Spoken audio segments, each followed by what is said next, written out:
ماني فغديته به وصرت أنظر إليه وإذا وجهه يتلألأ كأنه البدر في ليلة تمامه وكماله، فما كانت إلا ساعة وإذا بولدي الحسن قد أقبل وقال: السلام عليك يا أماه. فقلت: عليك السلام يا قرة عيني وثمرة فؤادي. فقال: يا أماه إني أشم عندك رائحة طيبة كأنها رائحة جدي رسول الله. فقلت: نعم إن جدك تحت الكساء. فأقبل الحسن نحو الكساء وقال: السلام عليك يا جداه يا رسول الله، أتعظن لي أن أدخل معك تحت الكساء؟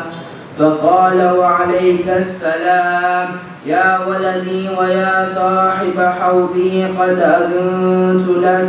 فدخل معه تحت الكساء، فما كانت إلا ساعة وإذا بولدي الحسين قد أقبل وقال: السلام عليك يا أماه. فقلت: وعليك السلام يا ولدي ويا قرة عيني وثمرة فؤادي.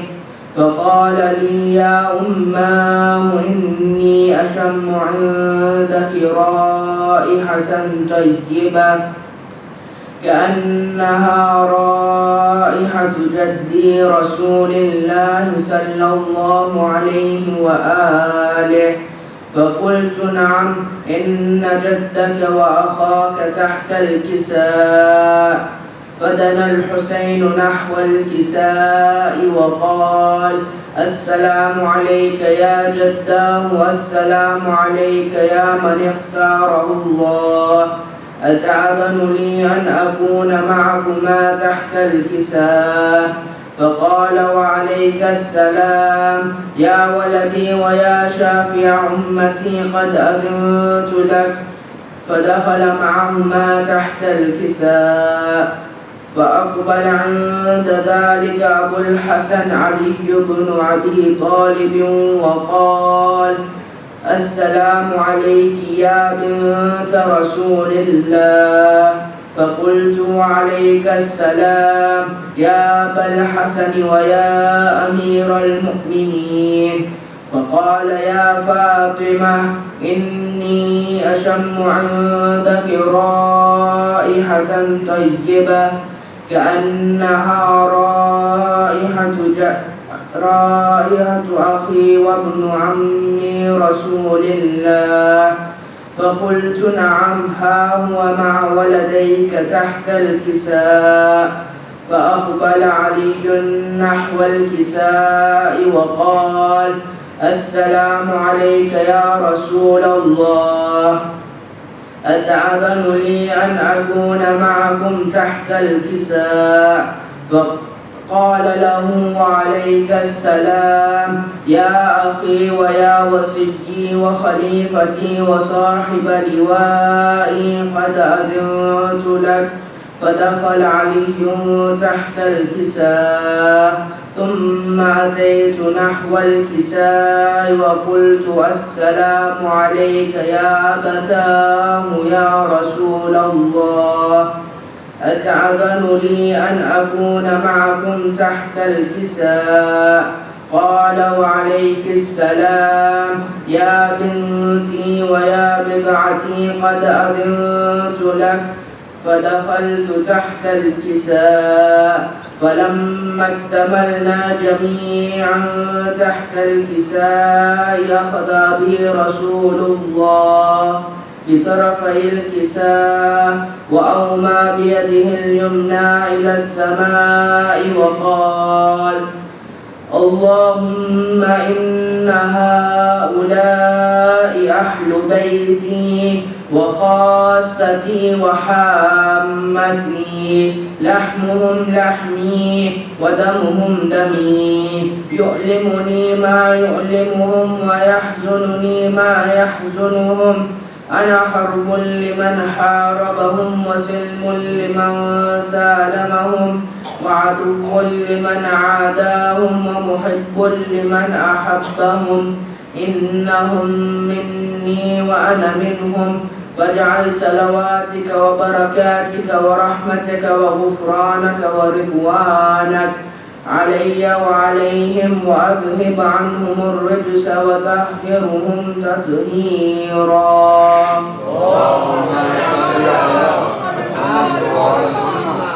فقال الله عز وجل يا ملائكتي ويا سكان سماواتي إني ما خلقت سماء مبنية ولا أرضا مدحية ولا قمرا منيرا ولا شمسا مضيئة ولا فلكا يدور ولا بحرا يجري ولا فلكا يسري إلا في محبة هؤلاء الخمسة الذين هم تحت الكساء.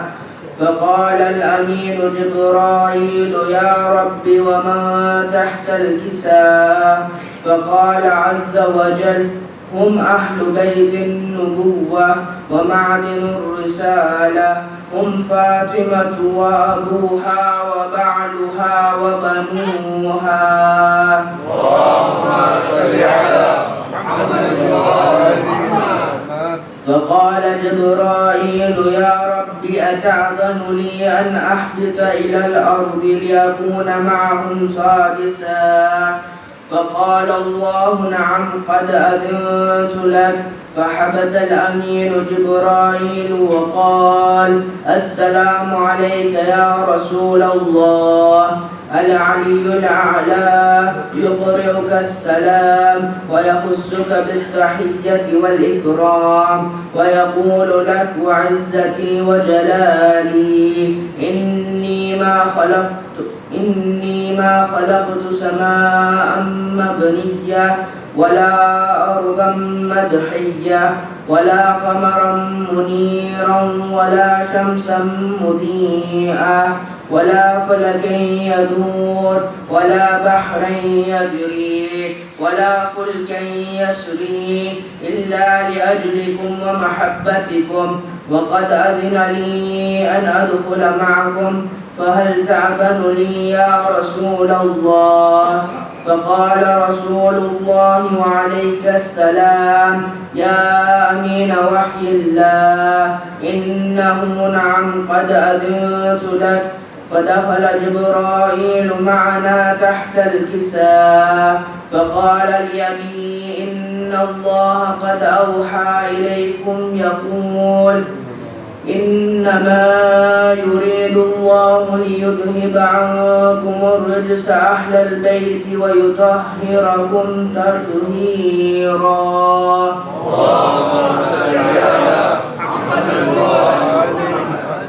فقال علي لأبي يا رسول الله أخبرني ما لجلوسنا هذا تحت الكساء من الفضل عند الله. فقال النبي والذي بعثني بالحق نبيا واصطفاني بالرسالة نجيا ما ذكر خبرنا هذا في محفل من محافل أهل الأرض وفيه جمع من شيعتنا ومحبينا إلا ونزلت عليهم الرحمة وحفت بهم الملائكة واستغفرت لهم إلى أن يتفرقوا. فقال علي إذا والله فزنا وفاز شيعتنا ورب الكعبة. فقال النبي ثانيا يا علي والذي بعثني بالحق نبيا واصطفاني بالرسالة نجيا ما ذكر خبرنا هذا في محفل من محافل أهل الأرض وفيه جمع من شيعتنا ومحبينا وفيهم محموم إلا وفرج الله همه ولا مغموم إلا وكشف الله غمه ولا طالب حاجة إلا وقضى الله حاجته. فقال علي إذا والله فزنا وسعدنا وكذلك شيعتنا فازوا وسعدوا في الدنيا والآخرة ورب الكعبة. اللهم صل على محمد وآل محمد. الفاتحة. بسم الله.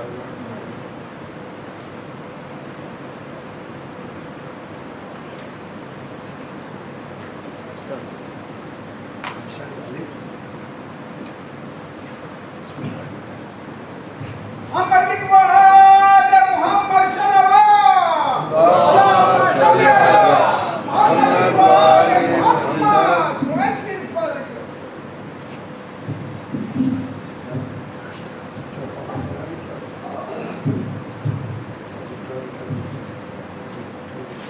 محمد وآل محمد صلوات. اللهم صل على محمد وآل محمد. أعوذ بالله من الشيطان اللعين الرجيم. بسم الله الرحمن الرحيم. الحمد لله رب العالمين والصلاة والسلام على أشرف الأنبياء والمرسلين خاتم النبيين مولانا أبي القاسم محمد. اللهم صل على محمد وآل محمد وعلى آله الطيبين الطاهرين المعصومين المنتجبين. أما بعد، فقد قال الله سبحانه تبارك وتعالى في كتابه الكريم وقوله الحق. بسم الله الرحمن الرحيم. يا أيها الذين آمنوا اتقوا الله وكونوا مع الصادقين. آمنا بالله، صدق الله العلي العظيم. اللهم صل على محمد وآل محمد. بسم الله الرحمن الرحيم. رب اشرح لي صدري ويسر لي أمري واحلل عقدة من لساني يفقه قولي.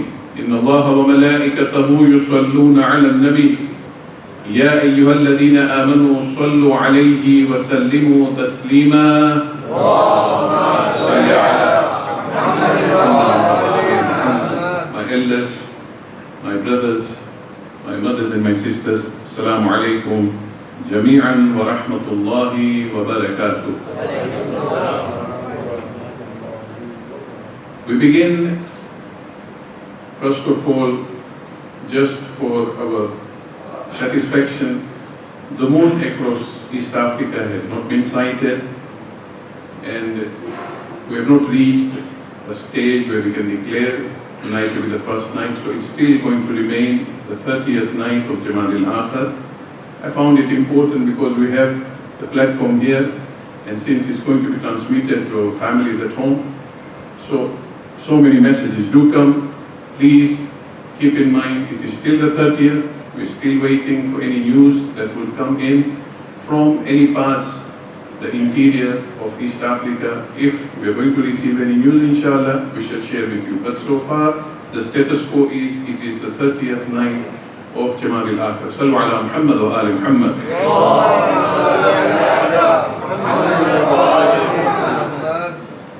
We begin, since we are holding the occasion, the birth occasion tonight, and it's supposed to be on first night, which would fall tomorrow if tonight the moon is not sighted. But then it's all the same, in the sense we've gathered here to feel that happiness, to celebrate the birth of one of the greatest Imams that have lived on the face of this earth, our fifth Imam, Imam Muhammad al-Baqir, salawatullahi wa salamu alayhi.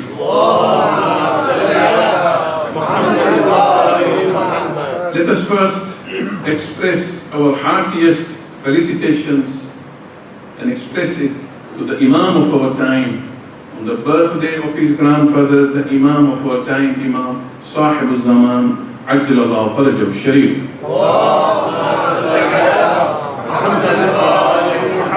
And again, to all of you mu'mineen who are present, who are absent, who are at home, and all the lovers of Ahlul Bayt alayhimus salam on this birth anniversary of our fifth Imam, salawatullahi wa salamuhu alayhi.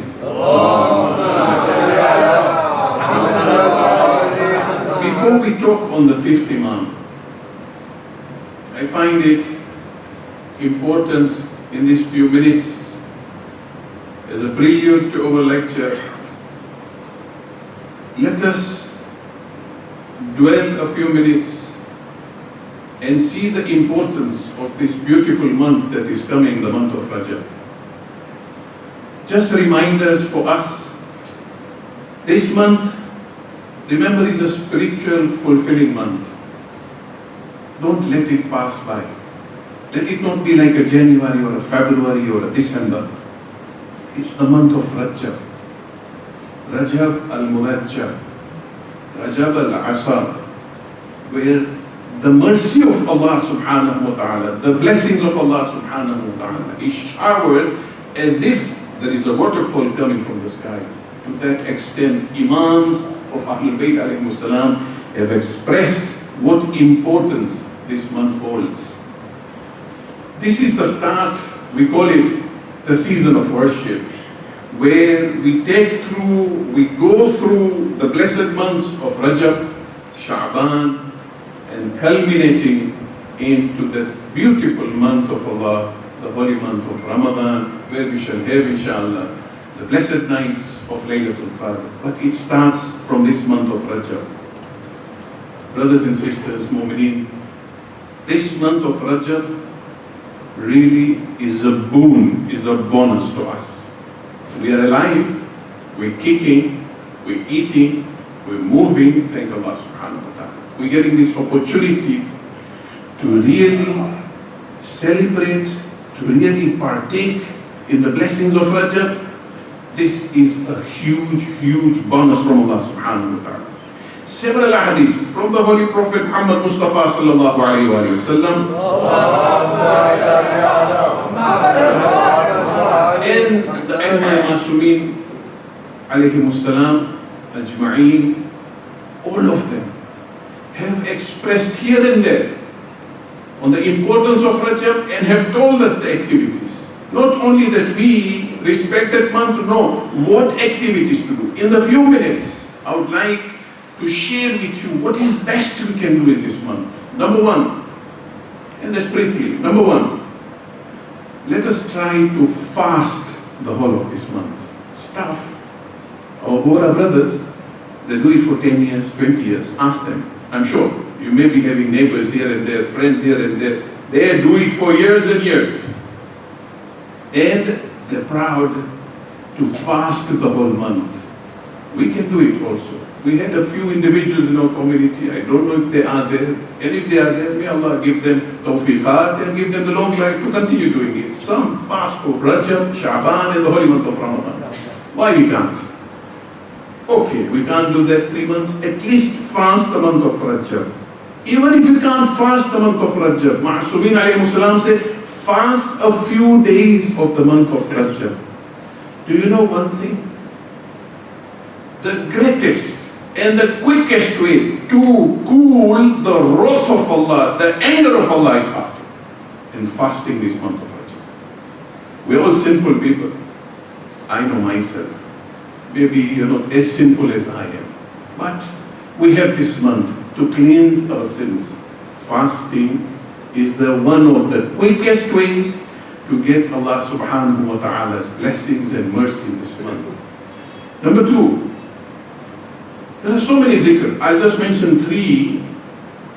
Some give, the idad of 1,000, 100. I'm just going to mention these 3. Recite these 3 excessively, as many times as we can. When we are free in the office, at home, wherever we are. These 3 tasbih. 1, Suratul Ikhlas. As many times as you can. Bismillah ar-Rahman ar-Rahim. Qul huwallahu ahad. As many times as we can. 2, Astaghfirullah وَأَتُوبُ إِلَيْهِ. This is how the Imams have taught us. Astaghfirullah wa atubu ilayh. As many times as you can. And then we keep reminding or remembering those sins that we committed. Allah, our sins are there. Allah is there to forgive. He's just looking for an opportunity. Ask, I'll give. 3, La ilaha illallah. La ilaha illallah is one of the strongest tasbih you can take out at any time of the year. And that was one habit of our fifth Imam, Imam Muhammad al-Baqir, salawatullahi wa salamu alayhi. Constantly, the sixth Imam quotes, constantly my father used to recite La ilaha illallah, whether Rajab, Shaban, Ramadan, any other month, La ilaha illallah, it was always on his lips. Fifth Imam. Number 3, charity. Charity, we all know. Sadke bala dur. Jetli bala hoy. Bimari, simari, bala, problems at home, things not going well. Just give charity. To an extent, if businesses are not doing well, give charity. Even your risk is difficult, charity. Charity, that one is the greatest transaction with Allah subhanahu wa ta'ala. And charity is not only money, charity is also smile. Aaj smile pan taklif che nati malta. Asu taklif che. Stress much bada stress, tension. Smile. Let's smile with others. Let's give that motivation, encouragement to others. This is charity. Let's uplift the spirits of each other. This is charity. Let's live for others. You will live for yourselves if you live for others. They will live for you, you live for them. Lift each other's spirits. This is charity. It is not only money. And remember one thing, the one who gives charity eases his debt. You want a good death? Charity. Death becomes difficult. That's why we always ask, Allahumma inni as'aluka rahata inda al-maut. Why? I want that peaceful death, Ya Allah. It's not easy. We all have to die. Only the one who is dying will know or is knowing what he's going through. He'll not come back to tell you and me. Charity will ease the pangs of death. Number 4, Salatul Tahajjud, Namaz al-Shab. In this month, amazing Namaz al-Shab is very important. It was the Sunnah, as if it is compulsory on them, on the Ahlul Bayt alayhi salam. The Ma'asumin never used to miss. Imam Hussain al-Islam gave the wasiyah to be Zainab al-Islam. Please do not forget me, Namaz al-Tahajjud. Namaz al-Shab, don't forget me. Why? Because he knew it was in her habit, it was in her blood to recite Namaz al-Tahajjud. Especially when we read about the fifth Imam, Imam Muhammad Baqir, salawatullahi wa salam alayhi. Imam would gather his family, but they didn't, they're not correct. Namaz al-Shab, but from Fajr, he doesn't force. Remember one thing, La ikraha fi din, don't force your family. But Imam wakes them up for subuh at least. He makes them, gathers them together and orders them, if you can't do anything, kain nathi parato nahi aparati. Allah no zikr karo. He instructs the family and he gathers them and makes them sit. Allah no zikr karo, la ilaha illallah paro bas, if you can't do anything. This Imam has taught us one beautiful dua that we recite in Salatul Witr, that one rak'ah. That beautiful dua. La ilaha illallah al-halim al-kareem. La ilaha illallah al-ali al-adim. It's a beautiful dua. That's taught by a fifth Imam. Imam Muhammad Baqir al-Islam would go through this Salatul Tahajjud from the earliest time of Subuh, before Subuh, the latest time of the night, and spend as much time as he could in Salatul Tahajjud. Imam was very prompt in this. And these are one of those Imams who have taught us these du'as. The other du'as from our 8th Imam, from our 7th Imam, from our 6th Imam. Inshallah, some other topics, some other days, we'll discuss about that. But tonight, I quote our 8th Imam, Imam Ali Rida, salawatullahi wa salam alayhi. He says, the gift of tahajjud, the gift of namaz al-shab, what can do to you and me? Imam says, it saves us from the squeeze, fishar-e-qabr. who will guarantee us that safe space in the qabr? Who? Namaz al-Shab will. Because you know what is Namaz al-Shab? Anybody who recites Namaz al-Shab can hardly, I don't know, I can tell you for those I know, can hardly have a hard heart. Because he's talking at the time when the whole world is asleep. He's talking to his Lord. He's weeping, he's wailing. Like that boy we heard in the sermon on Friday, Jihad Moghniya. He used to talk with Imam at that time when people are sleeping. What happened on a Sunday next? He gives his life for saving Islam, for saving humanity. Very few would have a hard heart. Namaz al-Shab would soften our heart. Number two, Imam says, the eighth Imam, this is an immunity from the fire of hell. The fire of hell, we don't know, we just hear it, and it's a rhetoric. Just aag che, jahannami aag che, but it's a different thing, the reality. This will give us that immunity from that fire. Four, Imam says, three, long life. You want long life? Who doesn't want long life? One person, ek manas ko. Ye manne 50 varsh ayu jaun, 60 varsh. No. Every one of us wants long life. But long life, we want also to be healthy, long life. Very few can be healthy, but we ask everything. Mane health up, mane wealth up, long life. But tu na mane. Thoru devan. Long life if we want. But Namaz al-Shab gives us a lot more. A lot more. We need to put this habit in our children. And finally, sustenance. Jeni roji ma tangi hoi namaz shab pare pachi ubo thai ke imam ke che ke mane roji namai ni khotaro. Is a lie. Namaz shab confirmed. So these are the few things. And finally, Laylatul Rajab inshallah on Thursday night. Don't miss the amal. Okay, some say this is not authentic, whatever. But it is an amal that is requiring us to recite salah, 12 rakat salah, surahs of the Quran, and tasbih and zikr, nothing wrong. The hadith says it is going to remove the wahshat, the loneliness, the fear of the grave. Do it. Do it. If we don't do it, we've not tried. Doing it will not stop anything. It's going to be a bonus, so do it. Let's not argue now, then take the answer.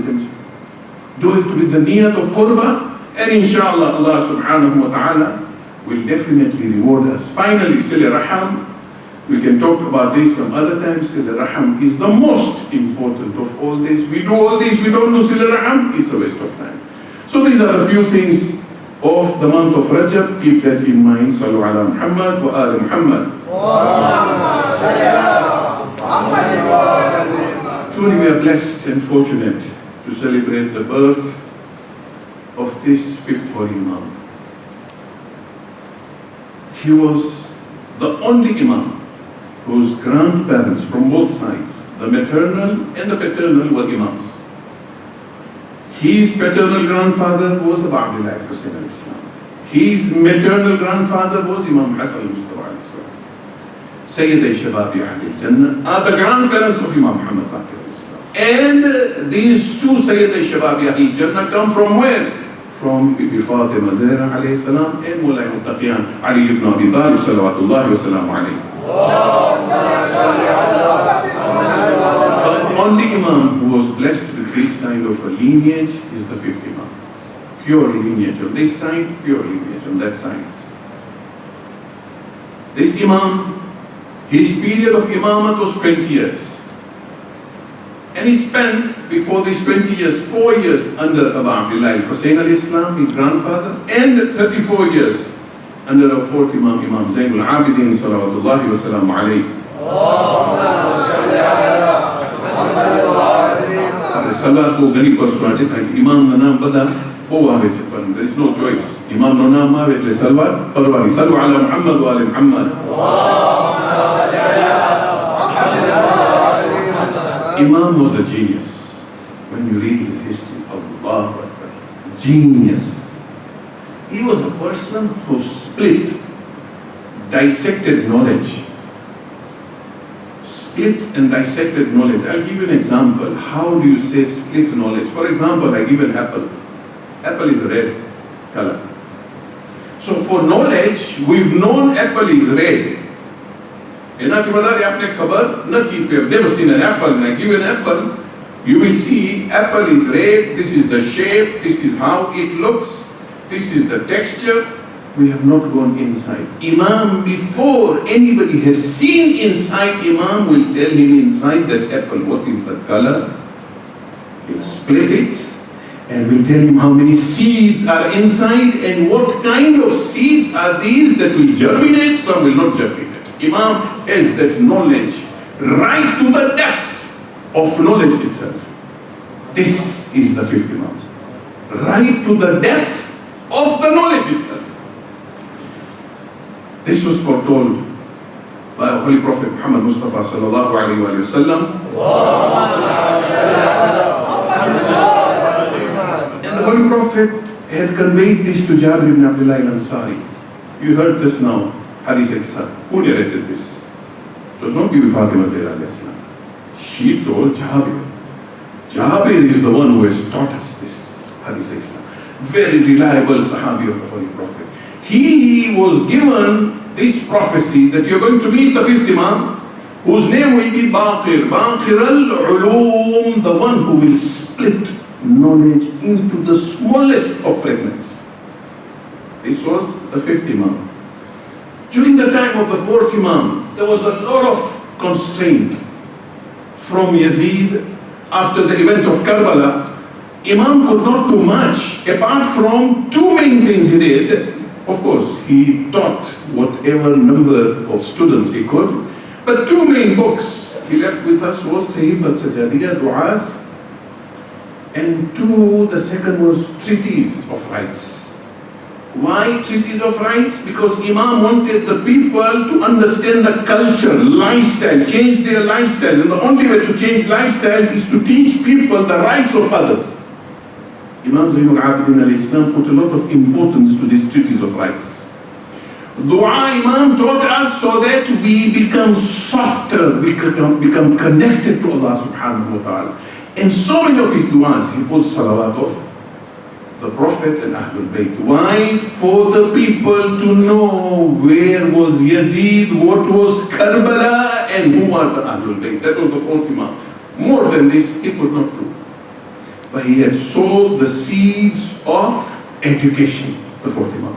When the fifth Imam got the leadership or got that imamat on his shoulders, the responsibility of imamat, now the fifth Imam's desire, that burning desire was right there because he wanted to gift the world the wealth and ocean of knowledge that was granted to them by Allah subhanahu wa ta'ala. He opened up that knowledge. Today, as you and I listen to all the majalis that we hear in the holy month of Muharram, Safar, Ramadan, Rajab, Shaban, check cumulatively सापरे सामने highest hadith क्या है? Maximum hadith, fifth Imam, sixth Imam, correct? You will hardly hear 9th Imam, 10th Imam, 11th Imam, 5th Imam and 6th Imam. Of course, Imam Ali al-Islam is different. He had his own Najil Balagha. He had stated so many hadiths. But coming down in the Imamat, 5th and 6th are the highest. They got this opportunity. So he spoke and gave the Sunnah of the Holy Prophet to the world. It is said a student stands up, he quotes in this book, Baqir al-Qarashi in this book, he says a student stands up and says, I have never seen, look at the words, I have never seen scholars, the student is saying, I have never seen scholars so limited in knowledge in the presence of Muhammad al-Baqir salawatullahi wa salamu alayhi.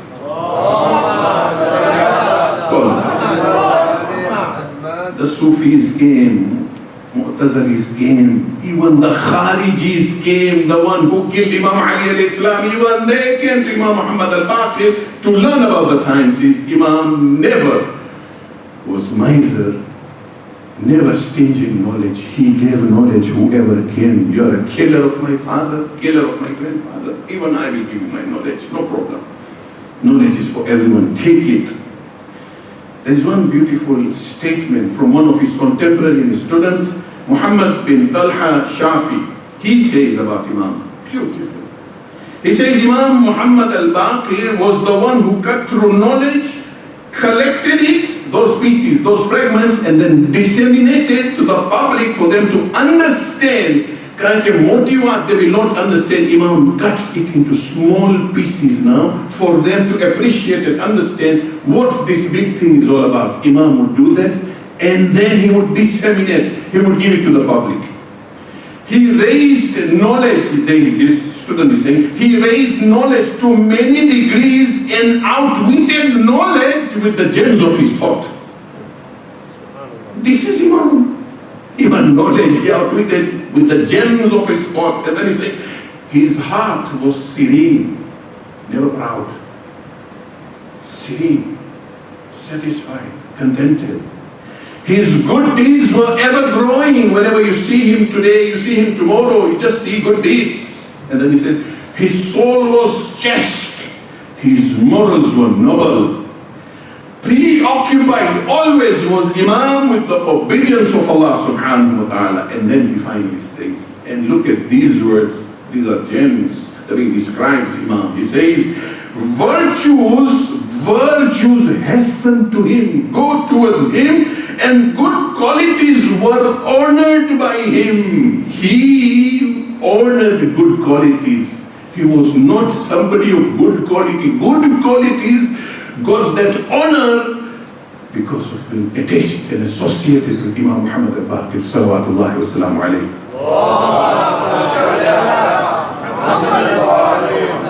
Imam got this opportunity and he founded the first ever open university of the Shia school of thought in Medina.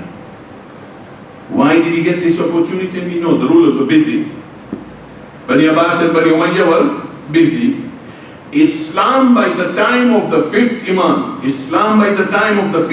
was so distorted, despite the efforts of the third Imam and the fourth Imam, was so distorted that people were confused what is right, what is wrong. They used to come to Imam Muhammad Baqir. This university opened their eyes. Lifestyles were going back to the age of ignorance. Imam brought them back. Because of the initial first few caliphs who restricted the people from giving the hadith of the Holy Prophet to the public, Imam now got this chance. Now he gathered people. Now he gave them the hadith. A lot needed to be done. Remember one thing, at this juncture I'll mention, worship and dua is not Islam. Worship and dua is not Islam. We have to invest in sciences and education. Today, Iran, the country is so strong, so powerful. Is it because of tasbih, zikr of Allah, worship and duas, only fasting? No, Baba. Iran is powerful. Had they been busy only in worship and dua and tasbih, I can tell you and assure you, nobody across the globe would stand up against Iran. Faido nathi tabe tasbih karta raho, dua padhta raho, namaz padhta raho. You are not a problem to us. They are a problem when they grow in their technology. Today Iran is too far in medical science. It is much further in aeronautic technology. And they are much further when it comes to sending a space station up there. Iran is there. Go and see how powerful Iran is. The most beautiful country on earth today is Iran. Go and visit. You will be shocked. All this not by tasbih and dua and worship. Imam Muhammad Baqir alayhi salam had to open the minds. Baba, Islam is not in the mosque only. The mosque is there to lift your spirits. The mosque is there to open your hearts. Where you have to perform your Islamic duties is outside the mosque. This is connection to Allah. That is connection to humanity. Sallu ala Muhammad wa ali Muhammad.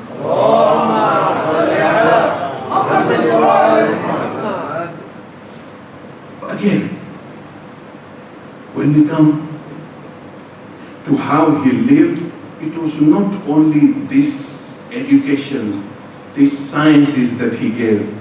As we say, all scholars came to Imam to learn from him.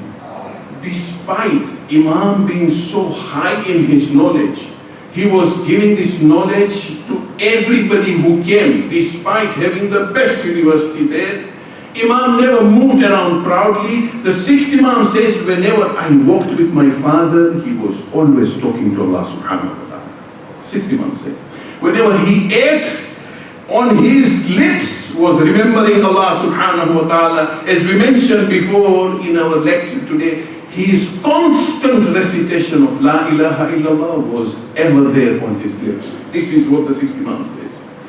He says, whoever among us could not recite the Holy Quran, first those who could recite the Holy Quran, Imam would say, recite the Holy Quran always. Those who can't recite the zikr, this was the upbringing of Imam, or upbringing of how the Imams would do in their families. The first thing they would order their children is to recite Quran. You and I, tell me, where is Quran in our lives today? These were Imams.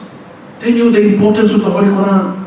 Just recitation of the Holy Quran, how importance he gave. In the morning, children were not allowed to go back to bed after Fajr. Recite whatever you can until sunrise. This was the rule in Imam's house. Today, where is the Holy Quran in our life? If we have the Holy Quran and then we complain about our children, it will not add up. It doesn't add up. 2 plus 2, 4 nahi hai. If the Holy Quran is there, the lifestyles are different. We have abandoned it. Imams knew how important it is. They never underestimated or undervalued, undermined the Holy Quran. They would keep it in front of it and make sure their children recite the Holy Quran every day. Sallu ala Muhammad wa ala Muhammad. Talking about his generosity, our sixth Imam says, once I saw him give out 8,000 dinars. You know these 8,000 dinars? These are 8,000 gold coins. Sona Nasika. You can't get it. What's the value of it? 8,000 dinars to the poor in Medina. Imam Jafar Sadiq al-Islam is saying. To the poor in Medina, just to set free a family of 11 dependents on that bread earner who could not earn. Imam gave out 8,000 dinars to set him up and free. So that kale koi paase bhik na manje. Don't go and beg from anybody. Take this. Set your family free. Then Imam continues. He says, he was not a rich man. My father was not a rich man. But he fulfilled his social responsibilities adequately. Sixth Imam is saying. He's saying, compared to other members of the family, my father had the least amount of money. Compared to other members of the family, he had the least amount of money. But his financial responsibilities were the heaviest. Sixth Imam says. He used to work hard, Imam says, to support his family, and this is the biggest obedience to Allah subhanahu wa ta'ala. To support your family. To stand up for your family. This is the greatest jihad, this is the greatest ibadah that we have, to support your family. Our fifth Imam has taught us how to do that. Let me share one incident of his generosity, and you understand how this Imam lived. A fifth Imam, someone comes to him and complains about his poverty and being deserted. You see, deserted at Rasul, people have left him. The Imam says, ponder on his words, what Imam says. People have left him. Imam says, how bad is the brother who cares for you when you are rich and abandons you when you are poor. Imam calls his servant and says, come, give him 700 dirhams just now. He tells this man, go spend this, and then adds and tells him, when it runs out, notify me. I will make sure you get more. don't go out to beg. I will support you until you are on your own. This is how fifth Imam has taught us what generosity is. Somebody comes begging to us, Aji aipa, Kali aipa, Panam aatu. Some people it's not adat. Some people we don't know what is happening in his family. Some people they go through hell. They can't come and tell you this is hell in my house. But because he has come to beg, definitely he is suffering at home. Take that as an opportunity from Allah subhanahu wa ta'ala. Probably that assistance you're going to give him will save you from the pangs of death, will save you from the fire of hell, will probably erase your sins. Take it as a gift from Allah subhanahu wa ta'ala. Finally, one message from fifth Imam. This was in his will to the sixth Imam. In this message, the sixth Imam quotes now. The sixth Imam says, when my father was on his deathbed, he called me, he hugged me. I was giving him his message. He hugged me and told me, what I'm going to tell you is what was advised to me by my father who was on his deathbed, the fourth Imam. And then he tells him, he says, the fourth Imam, that is my father, told me that what he is telling me at his deathbed was advised to him by the third Imam, Imam Hussain al-Islam, before he went for his martyrdom. And then he says, Imam Hussain al-Islam told Imam Zainul Abidin this message, advised him when he heard it from Amir al-Mu'mineen at the time of his deathbed. How important this message will be. If all the Imams, remember one thing, you want to tell your children something in your life and you want to tell them at the time of death, that message is heavy. That's a very important message. You will not tell him ordinarily when you're living with him. When you are dying, anybody is dying and he gives a message, that message has a lot of weight. What was the message? The message states, never, my son, fifth Imam telling the sixth Imam, never. Beware of oppressing someone who has no one to defend them except Allah subhanahu wa ta'ala. कोई भी जुल्म नहीं कर जो ना पर जेना पासे कोई ना हो सिवाय अल्लाह एना पर जुल्म नहीं करता. That's the worst kind of oppression. Oppressing someone is haram. Ordinarily is haram. And Islam is thing. But it becomes worse when one oppresses someone who has no helper. Al-Khamenei explains this hadith, and I'll give you these 3 points. He says, beware. Because the motivation for somebody to oppress on such an individual who has nobody to help is more, because why? That person doesn't have probably that influential person to help, and a person with powerful manastati, he doesn't have money, he doesn't have anywhere to go, he is now exposed to your oppression. That is why the motivation is more to oppress him at that time, Al-Khamenei says. Number 2, normally, remember, the punishment of oppression will 100% come back to you. Anybody who oppresses, he will be punished. But the one who oppresses somebody who has nobody but Allah to go to return to, that punishment will come quicker and in a much more severe manner. And number 3, especially those who are in office, especially those who hold positions in communities, those who hold positions in societies, those who hold positions in offices, in management, be very careful about the staff under you, because he has nowhere to go. You oppress him, what will he do? You abuse him, sukar se, roji kamawani che, and ma baap wat joyi che, and bibi bhai bacha wat joyi che, darwari che, bachao che, nana bacha che, and you tell him off sukar se. That is the greatest oppression. Let's not do it. Sometimes we do it out of, just our anger. Let's be careful.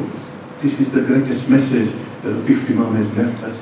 Let us be careful not to oppress. on such people. Be careful about our words. Be careful how we handle those people who are under us. Wassalamu alaikum jami'an wa rahmatullahi wa barakatuh. أفضل الصلاة محمد وآل محمد.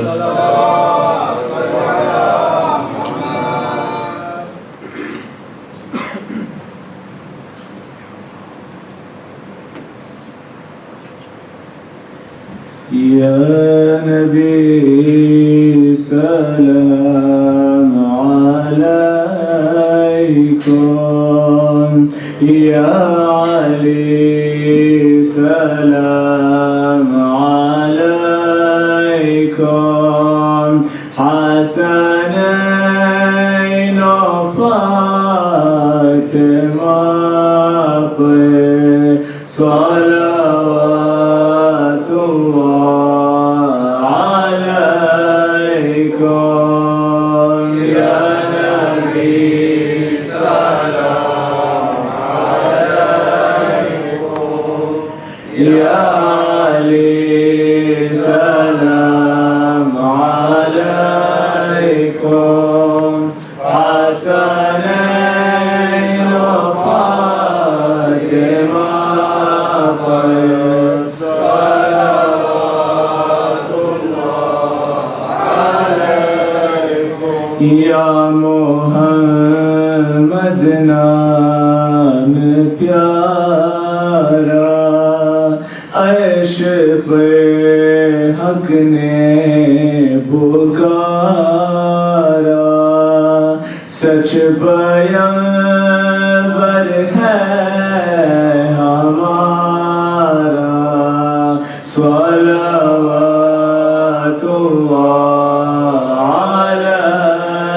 अलैकुम।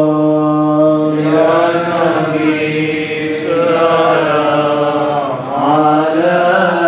अलैकुम, या अली सलाम अलैकुम,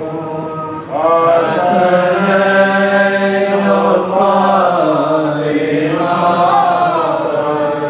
सलावतुल्लाह अलैकुम। ला फता इल्ला अली पर सोया है बिस्तर नबी पर, बरकते कदमों नबी पर सलावतुल्लाह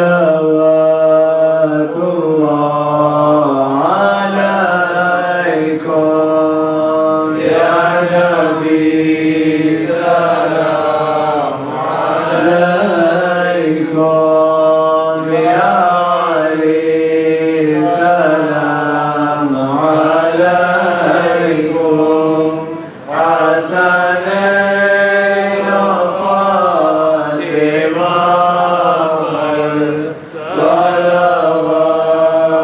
सलावतुल्लाह अलैकुम। हश्र में जब के हो आना, तो हम पर करम फरमाना, हमको दोज़ख से बचाना, सलावतुल्लाह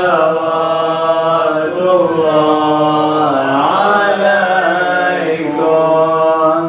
या नबी सलाम अलैकुम, या अली सलाम अलैकुम, हसनैन फातिमा सलावतुल्लाह अलैकुम। अफ़्ज़लुस सलात मुहम्मद व आले मुहम्मद। सूरह سورة مباركة الفاتحة.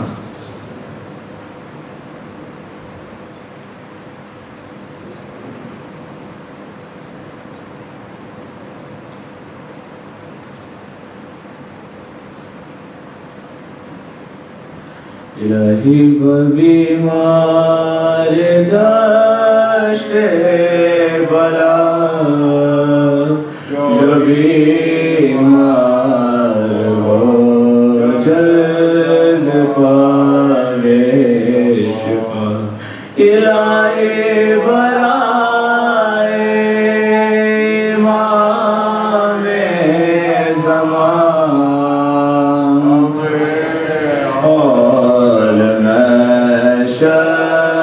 سجے تو قیامت معشور ہو بالی اٹھے قبر سے کہ ہمیں آلی خوشامہ خوشالی نو دنیا کہ ہنشو علی ہست مولا ایمان اے پانچ بنو مل جہادات احمد والی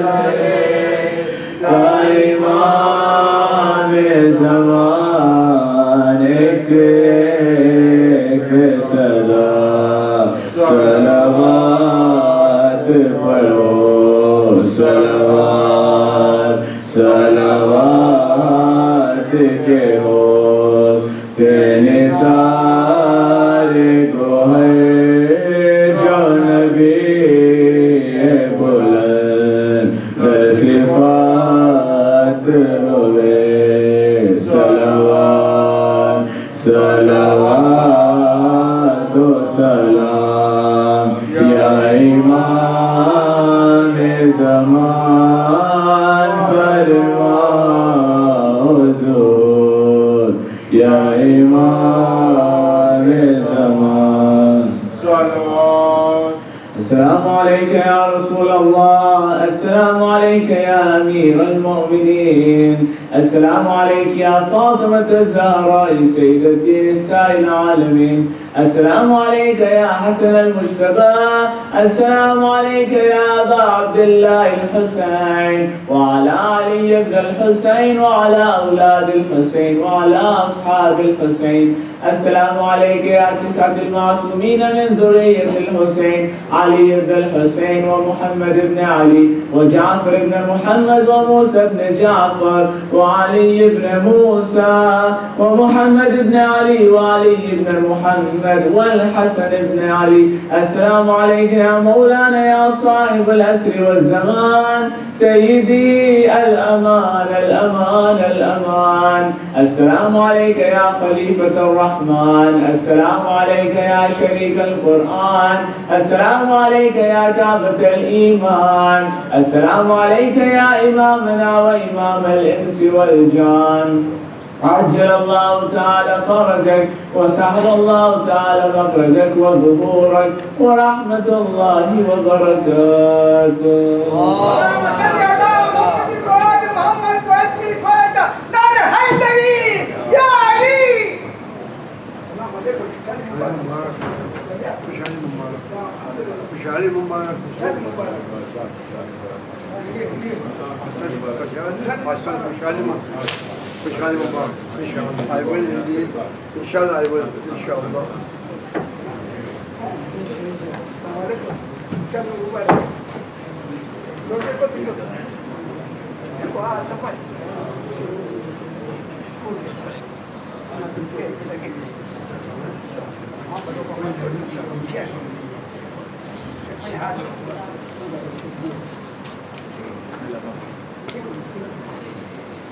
Sajjad, inshallah.